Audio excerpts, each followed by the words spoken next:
ইমানদারের মধ্যে আছে অনেক দল, তার মধ্যে সর্বসাকুল্যে দুইটা দল। বলেন কয়টা দল? এক দল সব সময় নেক কাজ করে, আরেক দল সব সময় বদ কাজ করে। যারা নেক কাজ করে এদেরকে কোরআনের ভাষায় বলছে নেককার, আর যারা বদ আমলে ব্যস্ত তাদেরকে আল্লাহর কোরআন বলছে ফুজ্জার। ইন্নাল আবরার লাফি নাঈম, নিশ্চয়ই যারা নেককার তারা জান্নাতি। আরো আস্তে কোন সুবহানাল্লাহ। নেককারেরা কি? এটা কে বলছে? আমি বলছি? ভাষাটা কার? আল্লাহর কথার মধ্যে মিশা আছে? ওমান আসদাকু মিনাল্লাহি কিলা, আল্লাহর কোন কথার মধ্যে মিথ্যা বা আল্লাহর কথার চাইতে অধিক সত্য কথা কার হতে পারে? ওয়া ইন্নাল ফুজ্জারা লাফি জাহিম, আর যারা বদকার, গুনাহগার, ফাসিক, নাফরমান তারা জাহান্নামী। এখন গুনাহগাররা জাহান্নামে যাবে, নেককাররা জান্নাতে যাবে। এই ঘোষণা আমরা পাইছি কি আজকা না আরো আগে? এই ঘোষণাটা তো আমার নবী জবান মোবারকে দিয়ে গেছেন। এখন বর্তমানে মানুষ নেক কাজে প্রতিযোগিতা বেশি করে না গুনার কাজে প্রতিযোগিতা বেশি করে? কথা জোরে কন্যাতি বলেন, কোন কাজে? গুনার কাজে। মানুষ আখিরাত মুখী না দুনিয়ামুখী? তো দুনিয়ামুখী হইলে রাসূল কি বলছেন? আদ-দুনিয়া জিফাতুন তালিবুহা কালাব।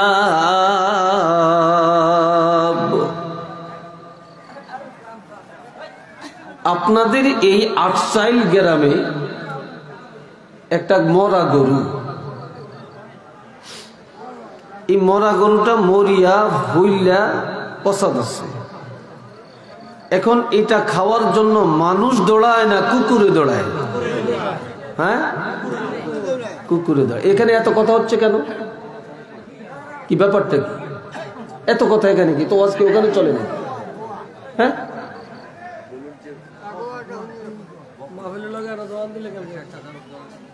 আর এখানে কিসের দোকান? মাহফিলের পাশে।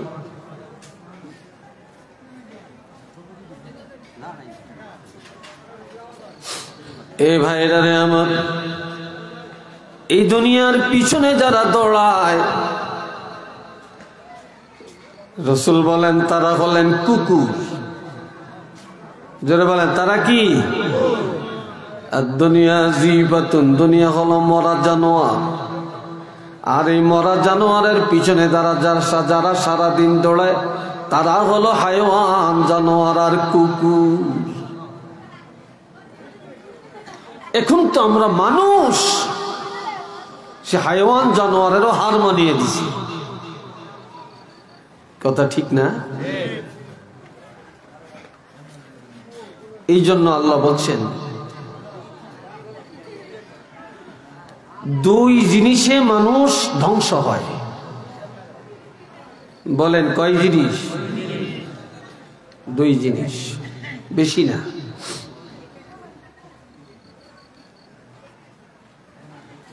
একটা হলো সম্পদ আর একটা হলো সন্তান। সম্পদ আর সন্তান।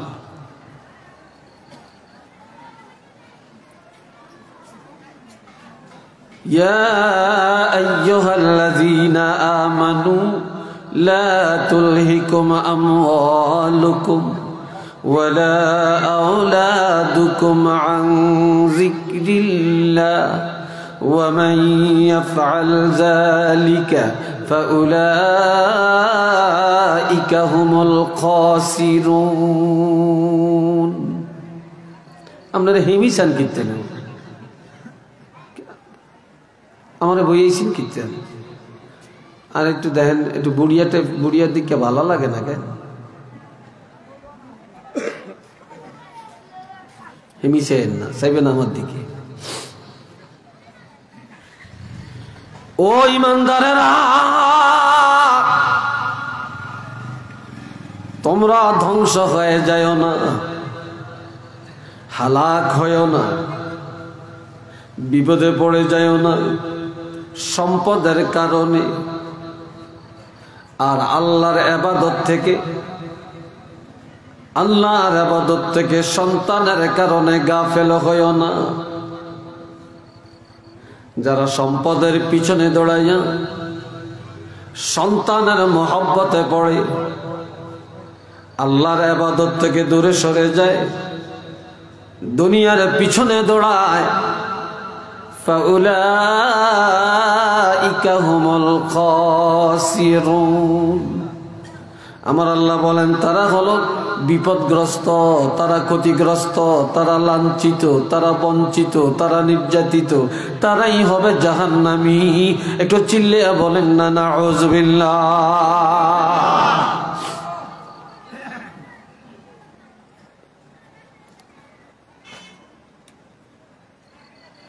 এই ছাড়া কোরআনের আরেক আয়াতে আল্লাহ বলছেন কয়েকটা জিনিস মানুষের নয়ন জোড়ানো আল্লাহ বানাইছেন, আর যেগুলা ছাড়া আমাদের চলার রাস্তা নাই, উপায় নাই, যেগুলোর পিছনেই আমরা দুনিয়া কাটাই।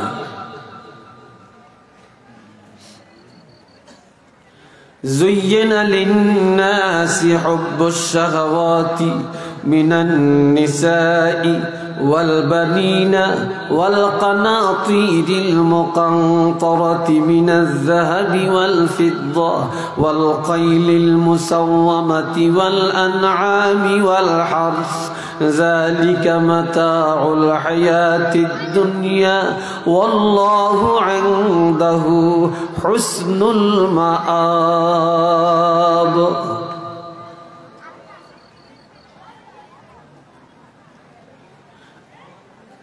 খুব গভীর আগ্রহে কথা শুনবেন। আমার আল্লাহ বলেন এই পৃথিবীর মানুষের জন্য আমি আল্লাহ নয়ন জোড়ানো, যৌন চাহিদা মিটানোর জন্য, বংশ বিস্তারের জন্য আমি আল্লাহ মানুষের জন্য নারী সমাজকে বানাইছি। মহিলারা পুরুষের নয়ন জোড়ানো বস্তু, কাহেস মিটানের বস্তু। আবার পুরুষদেরকে আমি আল্লাহ বানাইছি নারীদের প্রয়োজন মিটানের বস্তু।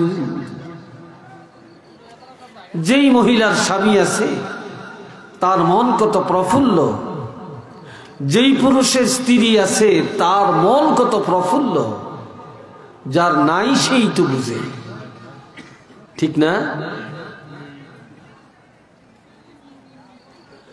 পৃথিবীর কোন মানুষ সন্তানের মা হবে, বাবা হবে আশা করতে পারে না। যখন ঈশা দুই যুবক যুবতীর বিবাহ হয়ে যায়,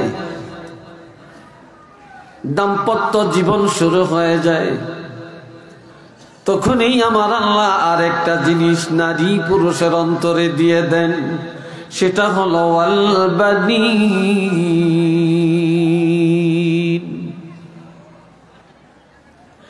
সন্তান সন্ততি। নারী পুরুষের নয়ন জোড়ানো বস্তু। যার সন্তান আছে সন্তানের জন্য বাড়ি ঘর টাকা পয়সা সব বিলীন করে দেয়, ঠিক নেই?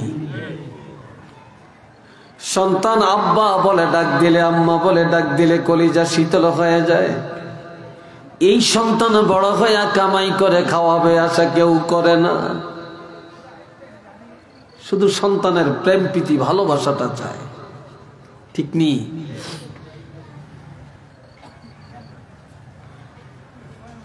একটা মানুষ আজিরা ঘোরাফেরা করে, কামাই করে না, রোজগার করে না, বাপের হোটেলে খায়। যখন সন্তানের বাবা হয়, সন্তানের মা হয়, তখন সে চিন্তা করে কামাই করা লাগবে, টাকা লাগবে, বাড়ি লাগবে, জায়গা লাগবে। এই জন্য আল্লাহ বলেন ওয়াল কানাতিরিল মুকানতারাতি মিনাজ যাহাবি ওয়াল ফিদ্দা, বিপুল সংখ্যক সোনা রূপা এগুলো আমি আল্লাহ নারী পুরুষের জন্য নয়ন জোড়ানো বস্তু বানাইছি। ওয়াল খাইলিল মুসাওয়ামা, এই যুগে মানুষ সাইকেলে চলে, হুন্ডায় চলে, প্রাইভেট গাড়িতে চলে। সেই যুগে যানবাহন এই জাতীয় ছিল না, ছিল ঘোড়া। ছিল কি? যেই ঘোড়াগুলি যানবাহনের জন্য ব্যবহার করা হতো, এগুলা মালা পরে রাখা হতো, সিল মেরে রাখা হতো। ওই সিল মারা মালা পরিহিত ঘোড়াগুলি যানবাহনের জন্য, তোমাদের ভোগ বিলাসের জন্য আমি আল্লাহ বানাইছি। ওয়াল আনআম, চতুষ্পদ জানোয়ার, গরু, ছাগল, হাঁস, মুরগি, এগুলা তোমাদের ভোগ বিলাসের জন্য বানাইছি। মহিলারা একটা মুরগির বাচ্চা মারা গেলে কান্দে পর্যন্ত, একটা হাঁসের বাচ্চা মারা গেলে কান্নাকাটি করে, হয়তো আরেকজনে দেখে না। একটা বাছুর যদি মারা যায়, যে গরুটা পালে সে অনেক ব্যথা পায়। বিয়ের বাড়ি বেড়াইতে যাইতে পারে না, জামাইয়ের বাড়ি যাইতে পারে না, নাতিপুতির খবর নিতে পারে না, এত ব্যস্ত গরুটার জন্য। কেন? গরুর ঘাস কাটতে হয়, পানি দিতে হয়, দুধ দোহাইতে হয়। এই গাভীটার জন্য, এই ষাঁড়টার জন্য কোথাও যাইতে পারি না। ঠিক নি কথাটা? এত আকর্ষণীয় আল্লাহ করেছেন। ওয়াল হারস, জমিনের ফসল, বাগানের ফল ফ্রুট, এগুলা তোমাদের রিজিকের জন্য, তোমাদের নয়ন জোড়ানোর জন্য আমি আল্লাহ বানাইছি। অথচ তোমরা নারীরা পুরুষের পিছনে দৌড়ায়া, পুরুষেরা নারীদের পিছনে দৌড়ায়া, ছেলে মেয়ের পিছনে দৌড়ায়া, টাকা পয়সার পিছনে দৌড়ায়া, জায়গা জমিনের পিছনে দৌড়ায়া, গরু ছাগলের পিছনে দৌড়ায়া, ফসলাদির পিছনে দৌড়ায়া, বাগান বাড়ির পিছনে দৌড়ায়া তোমরা আল্লাহকে বলে গেলা, রাসূলকে বলে গেলা। তবে জানিয়ে রাখো, এগুলা আমি আল্লাহ এই দুনিয়ার ভোগের জন্য দিয়েছি, এগুলা আখিরাতের জন্য না, না, না। ওয়াল্লাহু ইনদাহু হুসনুল মাআব, আখিরাতের নিয়ামত, আখিরাতের কল্যাণ আমি আল্লাহর হাতে ইমানদারের জন্য রিজার্ভ করে রেখে দিয়েছি। আরেকটু আওয়াজ দিয়া কন্যা সুবহানাল্লাহ। এগুলা দুনিয়ার, এগুলো আখিরাতের না। আখিরাতেরটা আমি আল্লাহর হাতে, আল্লাহর গোডাউনে আল্লাহ জমা করে রাখছেন ইমানদারের জন্য।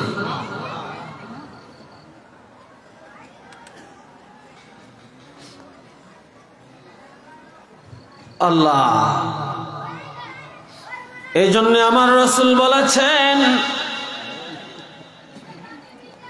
তোমরা তো সবাই কবরে যাবে, যাওয়ার আগে কিছু কাজ করে যাও। কি করে যাও? কথা কয় না, জোরে কর, আরো আস্তে কর। খিদা লাগছে আপনাকে? আওয়াজ দি বাইরে হয় না, আওয়াজ বাইরে হয়, একটু জোরে হয় না আর কি, জোরে হয় না আর কি, আওয়াজ তো দেন। আল্লাহ, সবাই একটু আওয়াজ দিয়ে বলেন তো আল্লাহু আকবার, আবার বলেন তো আলহামদুলিল্লাহ, আরেকবার বলেন মাশা আল্লাহ। ভালো লাগছে নি আপনার করতে আল্লাহর কাছে? আল্লাহ, এ ভাইরা রে আমার, সবাই কবরে যাব। দুনিয়ায় শুধু টাকা জমাই, শুধু টাকা জমাই, জায়গা জায়গা জমিন কিনিয়া তারপরে আমরা মাঠ ভরে ফেলি। কিন্তু নবী বলেছেন, মওতের আগে তোমরা তিনটা জিনিস জমায়া যাও, যার দ্বারা মৃত্যুর পরে কিয়ামত পর্যন্ত নাজাত পাবে। কি পর্যন্ত? মৃত্যু পর্যন্ত, কিয়ামত পর্যন্ত। عن أبي هريرة رضي الله تعالى عنه قال قال رسول الله صلى الله عليه وسلم إذا مات الإنسان انقطع عنه عمله إلا من ثلاثة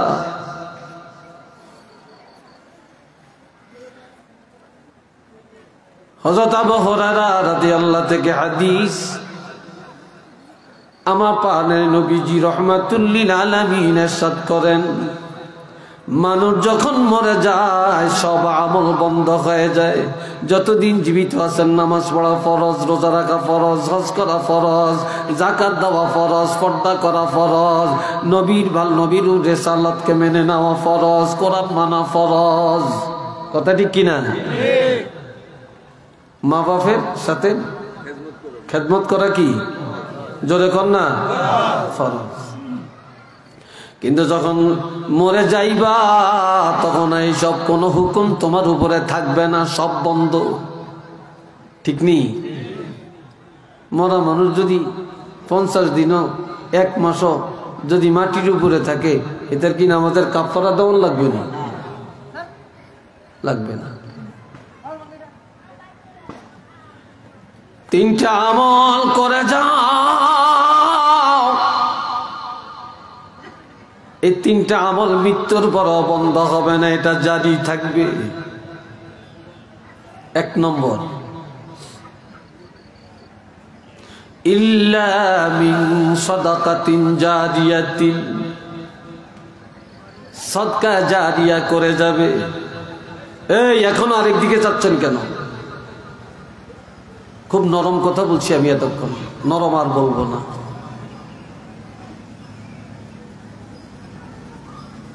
আপনাদের 8 সাইল এই জায়গায় আসি না, কিন্তু 8 সাইলের মানুষ আমি চিনি। 8 সাইল গ্রামে আমি আরো মাহফিল করছি, কি করি নাই?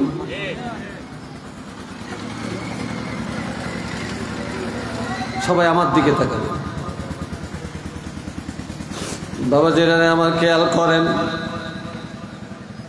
আপনি একটা মসজিদ করলেন, একটা মাদ্রাসা করলেন, একটা মক্তব করলেন, রাস্তার কিনারে একটা গাছ লাগাইলেন, একটা পুকুর কাটাইলেন, একটা টিউবওয়েল বসিয়ে দিয়ে গেলেন, এগুলা সদকায়ে জারিয়া।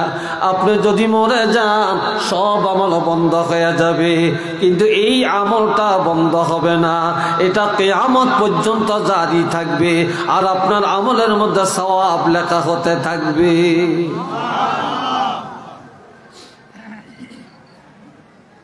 রাস্তার পাশে একটা পুকুর, আপনার জমিনে ফুসকুনি কাটাইছেন, মানুষ এটার পানি খায়, পান করে, গোসল করে, পানি নিয়ে ভাত পাক করে, ব্যবহার করে, আপনি সদকা জারিয়া সব পাবেন। রাস্তার কিনারে একটা আল্লাহ টাকা দিছে, একটা টিউবওয়েল বসিয়ে দেন, গরিবের উপকার হবে। আপনাকে এটা সব, যতদিন মানুষে পানি পান করবে অতদিন সব পাবেন। রাস্তার কিনারে জায়গা আছে, আপনার জমিনের ভিতরে রাস্তা গেছে, একটা আম গাছ লাগান, একটা ফলের গাছ লাগান, এটার ফল মানুষ খাবে, পশু পাখি খাবে, আপনি খাবেন।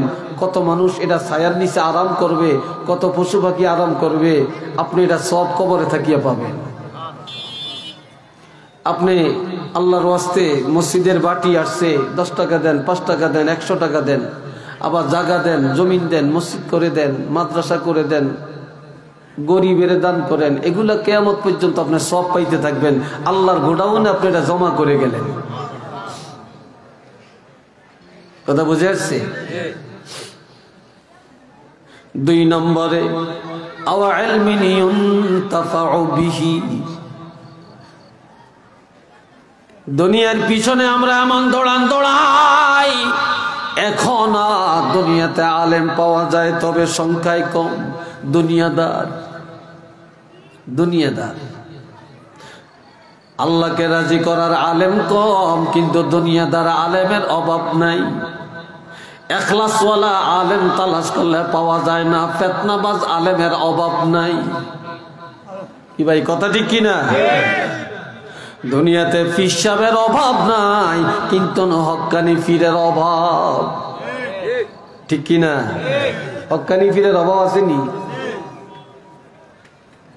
কত পীরের পাও টিপিয়ে দেয়, মাইয়া হলাই যায়। এটা পীর না শয়তান? হ্যাঁ, হুদ্দ হলা মাইয়া হলা একসাথে নাচে। আসেনি ও ভাই? জোরে বলেন আসেনি?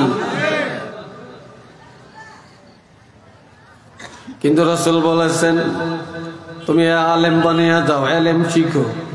কেউ যদি একটা আলেম বানিয়ে যায়, কেউ যদি কিতাব লিখে যায়, আর আপনি কিতাবটা লিখে মরে গেলেন, এই কিতাব পড়ে পড়ে মানুষ এলেম শিখে আমল করে, আপনি কবরে থাকিয়া সওয়াব পাবেন। অথবা আলেম বানিয়ে গেলেন, মুয়াজ্জিনি করে, ইমামতি করে, তাফসীর করে, আবার হাদিস পড়ায়। বাবাজিরা, আপনি এই সিলসিলা রেখে যাওয়ার কারণে কিয়ামত পর্যন্ত কবরে থাকিয়া সওয়াব পাবেন। অথবা আলেমও বানাইতে পারলেন না, কিতাবও লিখতে পারলেন না, আল্লাহ আপনাকে অনেক টাকা দিছে, আপনি একটা গরিবের কিতাব কিনে দেন, অথবা কোনো মাদ্রাসায় বুখারী শরীফ কিনে দেন, তিরমিজি শরীফ কিনে দেন, একটা তাফসীরের কিতাব কিনে দেন। এগুলা পড়ে পড়ে হুজুররা ছাত্রকে পড়াবে, অনেক গরিব ছাত্ররা পড়বে। আপনি কবরে থাকিয়া এটার সওয়াব কিয়ামত পর্যন্ত পাইতে থাকবেন। আওয়াজ দিয়া বলেন না সুবহানাল্লাহ। রাসূল কি দুনিয়ার পাহাড় বানাইতে বইছে, না টাকা দিয়ে আখিরাতের পাহাড় বানাইতে বইছে? 3 নম্বরে আওয়ালাদিন সালিহিন ইয়াদউ লাহ, নেক সন্তান রেখে যাও। তোমার সন্তান স্কুলে পড়ক বাধা নাই, কলেজে পড়লে বাধা নাই, মাদ্রাসা পড়লে তো আরো ভালো, হাফেজ সাহেব বলে আরো ভালো, মুফতি সাহেব বলে আরো ভালো। তবে বাবাজিরা, যে সন্তান দোয়াগির হবে, মা মরে গেলে দোয়া করতে জানে, বাবার মৃত্যুর পরে দোয়া করতে জানে, জিয়ারত করতে জানে, চোখের পানি ফেলে কাঁদতে জানে, বাবার জন্য দান করে, মায়ের জন্য দান করে, এমন সন্তান যারা দুনিয়ার জমিনে রেখে যাবে, ওই সন্তান যতদিন দোয়া করতে থাকবে, ওই দোয়া মা বাপ কবরে থাকিয়া পাইতে থাকবেন। একটু আওয়াজ দিয়া বলেন না সুবহানাল্লাহ। আরেকবার বলেন আলহামদুলিল্লাহ। সন্তানের অভাব নাই, কিন্তু দোয়াগির সন্তানের অভাব আছে কি নাই? জোরে বলেন আছে কি নাই? আছে, অভাব আছে। হযরত আবু হুরায়রা রাদিয়াল্লাহু এমন একজন নেককার সন্তান, এই হযরত আবু হুরায়রা রাদিয়াল্লাহু, তিনি আমার নবীর মজলিসে যাইতেন, নবীর চেহারা মোবারকের দিকে তাকাইতেন, নবীর কথাগুলো কান পেতে পেতে শুনতেন। গভীর রাত আবু হুরায়রা শিশুকালে বাড়িতে যায়, মা জিজ্ঞাসা করে, ছেলেরে এত রাত কোথায় ছিল? আবু হুরায়রা বলে, মা, ও মা, এমন একজন নবীর দরবারে ছিলাম গো মা, যেই নবীর মজলিসে বসলে, যেই নবীর কথা শুনলে, যেই নবীর চেহারা মোবারকের দিকে তাকাইলে জীবনের গুনাহ মাফ হয়ে যায়, জাহান্নামের আগুন হারাম হয়ে যায়। সেই নবীর দরবারে ছিলাম।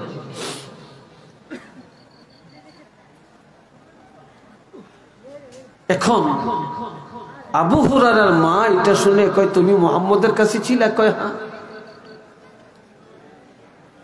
কি কারণে নবীর কাছে আসছে? নবীর দরবারে কেন গেল? এই নবীর দিকে কেন তাকাইল? নবীর কথা কেন শুনল?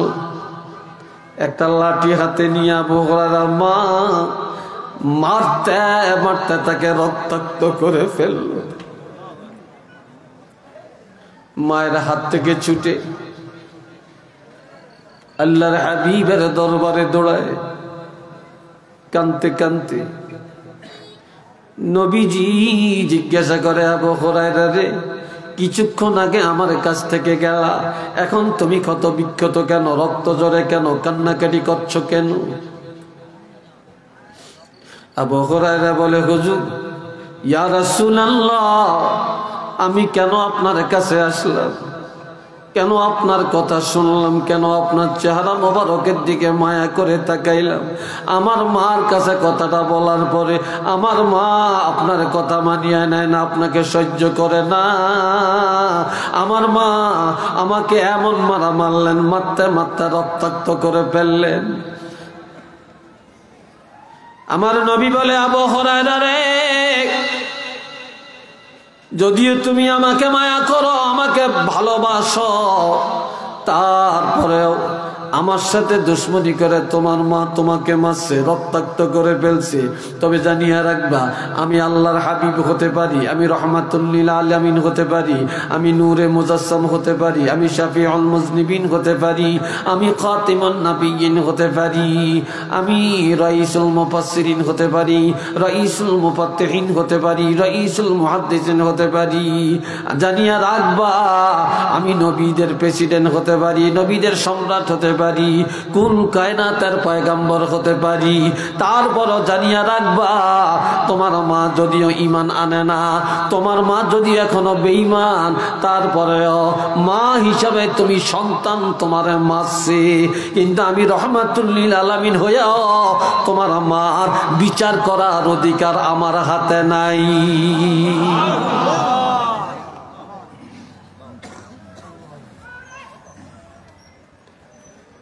আবু হুরায়রা বলে, ইয়া রাসূলুল্লাহ, আমি তো বিচার দিয়ে আপনার কাছে আসি না। যেই মা আপনাকে মানে না, এক আল্লাহকে মানিয়ে নেয় না, আমি আপনার কাছে আসছি। আমার দোয়া তো আল্লাহর কাছে হয়তো পছন্দ হবে না, আর আপনার রহমাতুল লিল আলামিন দোয়া করলে তো আল্লাহ কবুল করবেন। আমি আপনার কাছে আসছি এটা দোয়া চাইতে, আপনি আমার মার জন্য দোয়া করেন। আপনার দোয়ার উসিলায় আল্লাহ যেন আমার মাকে হেদায়েত দান করেন। নবীজি দুটি হাত মোবারক উঠাইয়া বলেন, আল্লাহুম্মা হাদি উম্মা আবি হুরায়রাতা, আয় আল্লাহ, আবু হুরায়রার মাকে তুমি হেদায়েত দান করো। এইদিকে আবু হুরায়রা বাড়িতে দৌড়ায়। কোথায় দৌড়ায়? জোরে বলেন, কোথায় দৌড়ায়? বাড়িতে দৌড়ায়। হযরত আবু যর গিফারী রাদিয়াল্লাহু ডাক দিয়া বলে, তুমি দৌড়াচ্ছ কেন? কয়, নজর করে দেখো, আল্লাহর হাবিব আমার মায়ের জন্য আমার কাছে যায়, দেখে মা বাড়ি রাঙ্গিনায় দাঁড়ায় কান্দে আর বলে, ও ছেলে আবু হুরায়রা, যেই নবীর কথা শুনতে পারি না, মানতে পারি না, সহ্য হয় না, যার কারণে তোমাকে এত মারা মারলাম, ছেলে রে, ওই নবী কোন জায়গায় আছে, তাড়াতাড়ি নিয়ে যা, নিয়ে যা, ওই নবীর দরবারে আমাকে নিয়ে যা। কয় কেন? ওই নবীরে মায়ার নজরে, ঈমানের নজরে যদি একটা বার আমি দেখতে না পারি, আমি তোমার মা, আমার কলিজার আগুন ঠান্ডা হবে না।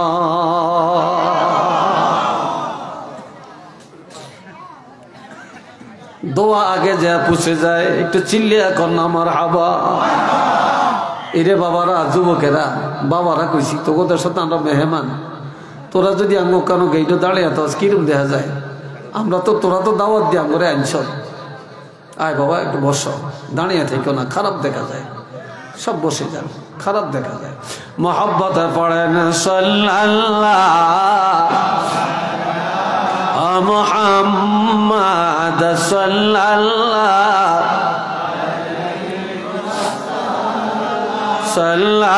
সাল্লাল্লাহু আলা মুহাম্মাদ।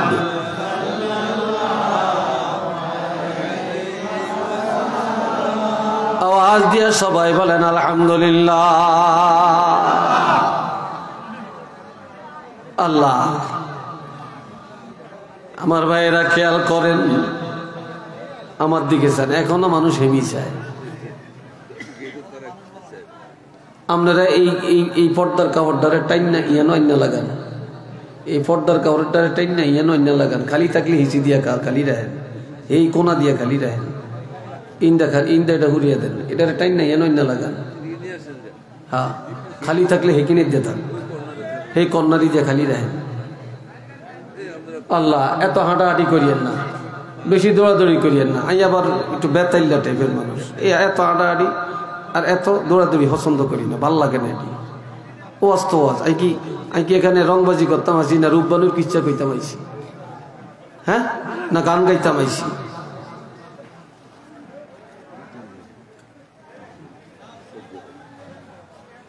এই বাবাজিরা খেয়াল করেন, এই নেক সন্তানের জন্য আমার আল্লাহ বলেছেন ওয়াসাইনাল ইনসানা বিওয়ালিদাইহি হামালাতুহু উম্মুহু কুরহা ওয়া ওয়াদাআতুহু কুরহা ووصينا الإنسان بوالديه حملته أمه وهنا على وهن وفصاله في عامين أن اشكر لي ولوالديك إلي المصير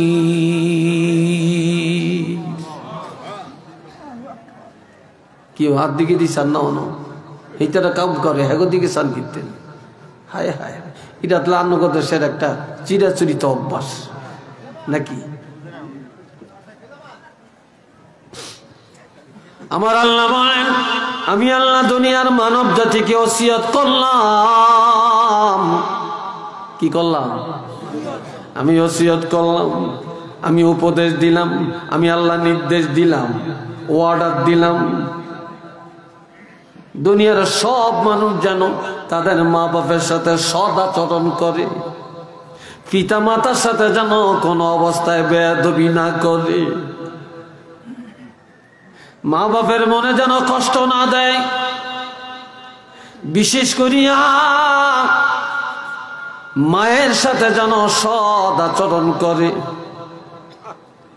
যেই মা হামালাতুহু উম্মুহু কুরহা ওয়া ওয়াদাআতুহু কুরহা, মায়ের তিনটা কষ্ট, এই কষ্টটা পৃথিবীর কোনো বাবার মধ্যে নাই। মার এক নম্বরের কষ্ট হলো, আমরা যখন মায়ের গর্ভে গিয়েছি, মায়ের পেটে গিয়েছিলাম, তখন মার পেটে আমরা ছিলাম 9 মাস অথবা 10 মাস। তখন মা ঠিক মতো কারো বাড়িতে যাইতে পারে না, লজ্জায় কারো সাথে দেখা দিতে পারে না, মা বসলে দাঁড়াইতে পারত না, দাঁড়াইলে বসতে পারত না, শুইলে বসতে পারত না, আবার পেটের ব্যথায় খাইতে পারত না, কত বমি, আয় হায় কত অশান্তি। আর রাত্রিবেলায় মা যখন ঘুমায়, সন্তান মায়ের পেটে আস্তে আস্তে বড় হয়, আর হাত নাড়ে, পাও নাড়ে, মায়ের কলিজায় লাথি খায়, আঘাত খায়, মা বসে বসে চোখের পানি ছেড়ে ছেড়ে কান্দে। রাত্রে আর অন্ধকারে পৃথিবীর কেউ জানে না। মা আল্লাহর কাছে বলে, আল্লাহ আমার সন্তান, আমার যত কষ্ট আমি সহ্য করে নিব রে, তারপরে আমি গর্বের ফসল, আমার গর্বের সন্তানকে আল্লাহ তুমি ধ্বংস করে দিও না। মা আল্লাহর দরবারে এইভাবে দোয়া করে, রাত ঘুমাইতে পারে না।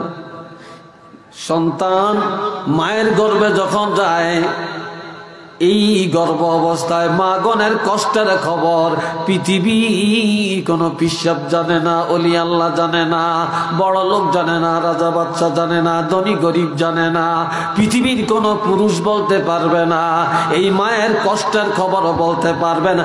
আর একটা গর্ভধারিণী মা